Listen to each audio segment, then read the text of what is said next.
this is a $500 tractor. Yeah. This video is sponsored by Squarespace. From websites and online stores to marketing tools and analytics, Squarespace is the all-in-one platform to build a beautiful online presence. Jumping right into the video here, we're buttoning up the engine on the cursed $500 Allis Chalmers 210 and getting ready for the break-in process. Picking up where the last video left off, the head has been final torqued on and the valve lash has been set on all of the rocker arms. We always recommend running a dedicated break-in oil when you're first starting a freshly rebuilt engine, and in this case we're using the pressure oiler here to add our driven diesel break-in oil. Now let's see if the oil pressure light works. There it went out, so we got some oil pressure moving around. It's enough that turned the light out anyway. If you've followed along in the earlier videos in the series, you know that the last engine only lasted a couple of hours total. When we pulled the liners, we already had signs of cavitation. Because of this, we decided to run a heavy-duty pre-mixed coolant this time around. Since we've been questioning the quality of the fuel that was run in the engine that failed, we fully drained the tank and added some fresh diesel.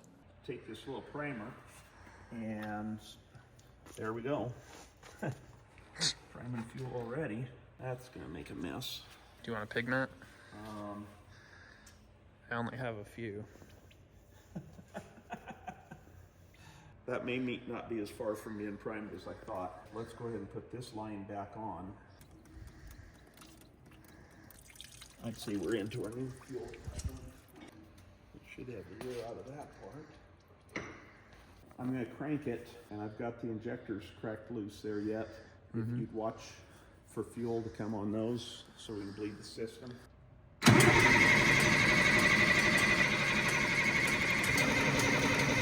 Okay. So let's tighten the nozzles up. When installed, the rebuilt injection pump was set to the factory specified static injection timing on number 1 cylinder. We did opt to add some new sensors so that we could more closely monitor some of the critical parameters during break-in. An oil pressure gauge will allow us to closely monitor the oil pressure, although we didn't suspect any oil pressure issues on the failed engine. A new coolant temperature gauge will help us keep an eye out for any possible overheating. And possibly the most important addition is a pyrometer or exhaust gas temperature gauge, which we want to very closely monitor during the break-in, considering the damage we found in the failed engine from the extreme combustion temperatures and pressures. Finally, we opted to add a boost gauge, not because we feel we need to closely monitor boost, but rather because we're simply curious what kind of boost the turbo on this tractor makes. At this point, the tractor should be ready for its initial start, and we have our gauges mounted temporarily outside of the tractor so we can see them without being in the cab. Okay, so what were we supposed to do according to instructions? 1 minute low idle, no load. 2 minutes high idle, no load. 5 minutes 50% load at 2,000 to... Okay, so at this point we just want to get it running. It'd be nice if we had the dyno here so we could go ahead and break it in, but today, Sunday afternoon, I don't want to bother the other people that have the dyno, so let's just make sure it's going to run and then we can warm it up another day and put it on the dyno. Okay. So let's see if he'll make smoke.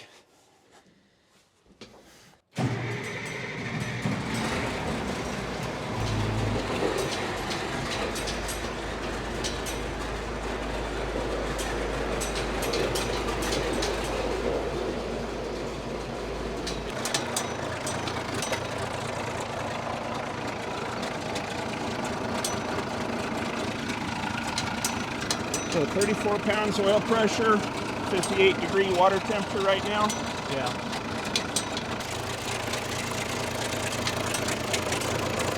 Should we bring the idle up? I would.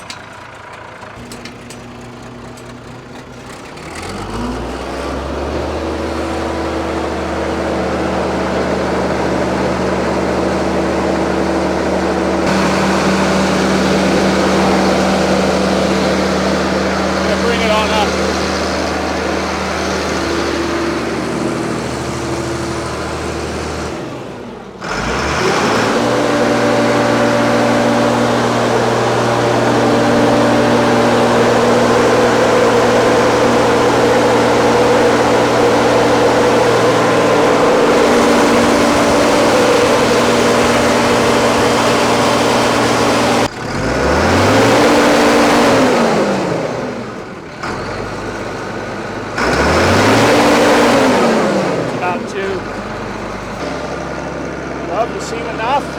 I think so. Okay. Till tomorrow? Yeah, why don't I get back and right back side here. And we'll shut her down, kind of look it over again, and see about getting the dyno up here to put it under load. Yeah. Well, come look at this though. You know, when I installed the fan belts, I put them in time with each other, and now the fan belts are out of time again. Wonder what that means. We gonna have to start all over? Probably so.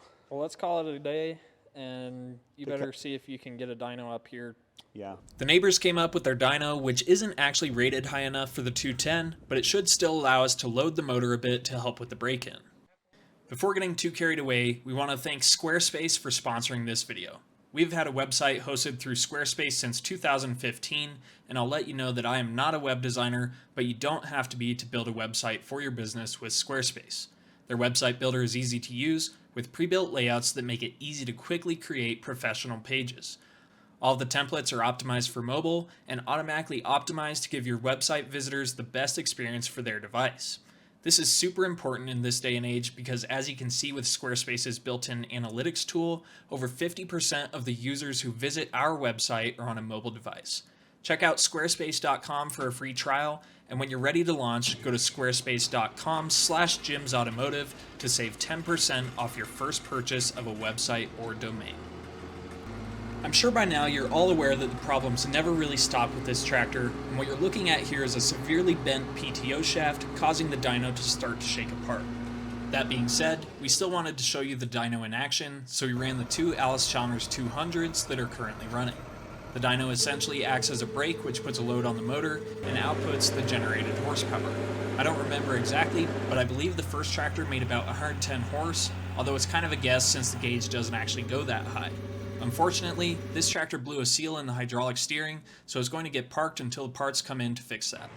The second 200 made about 130 horse, which is interesting considering both tractors are rated the same. For fun, I checked the manifold with a heat gun, which read around 430 degrees.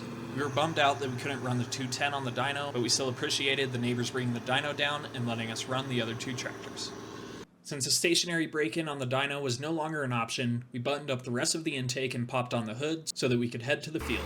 You can tell that my dad is getting pretty excited, but I think his buddy Augie might be even more excited. If you haven't already, help us out by subscribing to the channel as we're trying to make that last push to 500,000 subs. Also turn on notifications so you don't miss our short videos like the one where I fabricated the pod for our new gauges.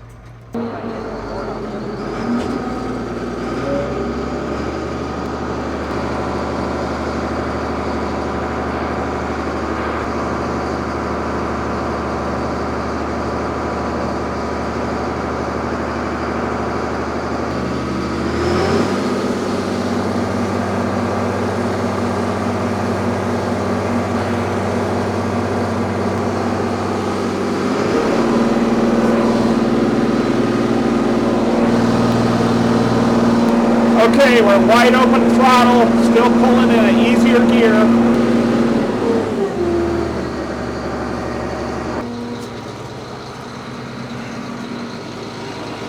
I think we're okay. I was running 900 degrees on the pyro, 163 coolant, 39 oil pressure, and about 7 pounds of boost. I'm going to adjust the disc just a little bit different, just that a little bit different, and I'm going to go up another gear, work it a little bit harder.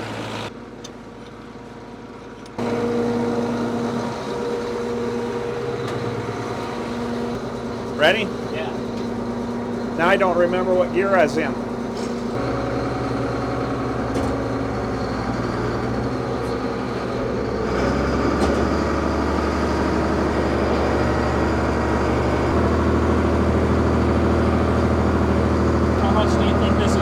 Right now, I'd say, well, we're maybe 50% throttle, and I really don't think it's loaded that much at this point. No faster than we're going here with that small disc. okay. And what I did is I went 2 minutes at like half throttle here, and then 2 minutes and 3/4. And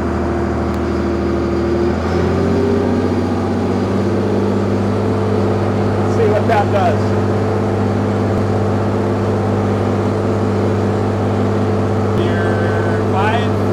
Five pounds of boost. Yeah.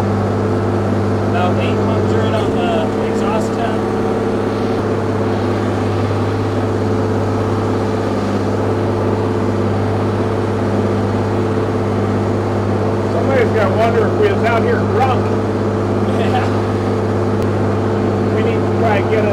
electronic tach and hour meter for it. There's full throttle.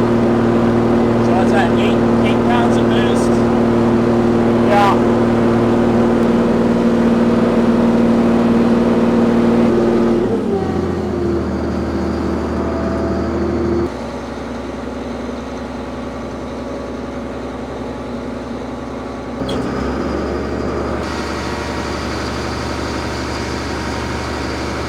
Actually, I didn't go up here. There, we're up here.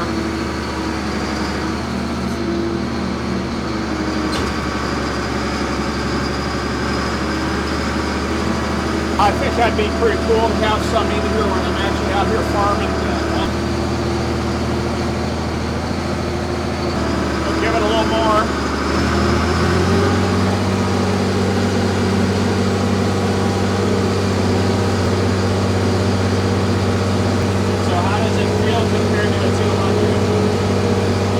Well, it sounds the same.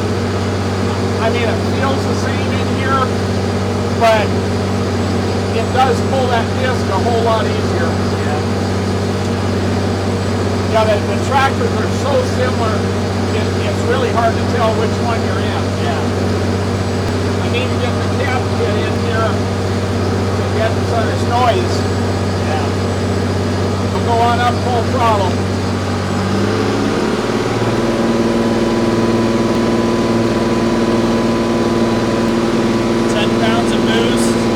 About 1,000 on the pyro. Yes. About 37 psi oil pressure and just under 170 on the coolant temp. This is full throttle. Full throttle.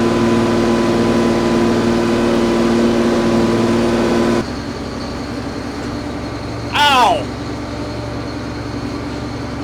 Just checking. Yes, it's real. I think I'm going to try one more gear, although that was a pretty nice speed going there with it right now. Felt pretty good. It's definitely more horsepower than the 200s are, because oftentimes the 200s I have trouble with them. They'll have enough power to pull it, but they spin out because they're a little bit too light. Okay. But this tractor just walks away with that disc. So we'll go up one range here and then start over on gears.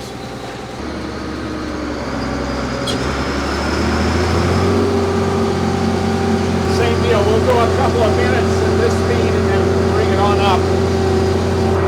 We're making more boost at the same RPM, and so it's definitely working it harder.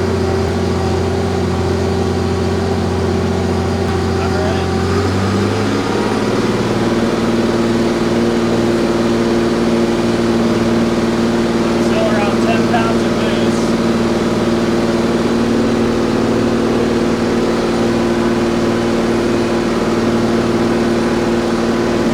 Definitely the fastest that disc has ever been pulled across this farm. Now you need sunglasses. Yeah. So this is probably about as hard as you want to work this tractor.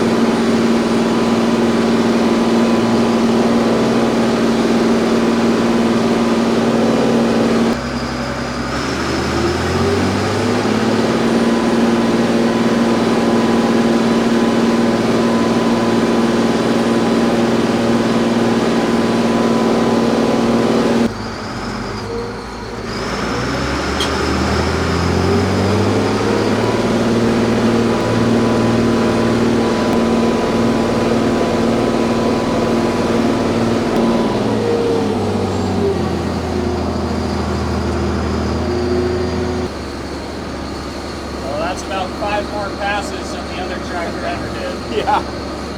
One out. Yeah, I'll hop in my truck. It's going to take a little getting used to on this tractor. The muscle memory on the 200, the throttle's down here. This one, the throttle's up there, and I keep grabbing down here, and it's not there. Make a new scraper for that one. This side here it was up here, needs tightened up. The ground is pretty dang wet right now, though, because it basically just thawed in the last week. First time in years that we've had a closed-in winter with snow on the field all winter long, and every time it almost melted off, we'd get another little snow. Yeah. And we might not be done yet. Yeah. Usually our biggest blizzards are in March. Yeah. So we got some to come yet, I'm sure, and I'm hoping. Yeah. By the way, a ton of you recommended that we talk to Area Diesel Service on our injection pump. It was too late to send this one to them to rebuild because we had already sent it to a different shop, but they did give us some great advice, and in fact made a whole video speculating on what might have gone wrong in our pump, so be sure to check that one out. I want to see how it starts in the morning when it's cold. Now, obviously inside the shop here won't be cold, be 60 degrees in here, but see what it starts like then. You know, we was kind of thinking back what we did to this as far as any changes. We got rid of what fuel was left in it, and it has all fresh fuel in it right now. We had the pump gone through and the injectors checked again. They were fine. Filed the end gap on the rings and put them in the middle of spec as opposed to on the tight side, which we also assume the rings were the first time around, same manufacturer, same parts. That in itself, I don't think they would have been a problem, but we had the issue of the excessive combustion temperature that caused the minimal end gap to become a problem. So at this point, I guess you guys can guess as well as we can, did filing the end gaps of the rings to where there's a little more cushion there for combustion temperature errors, did that just buy us some time on it?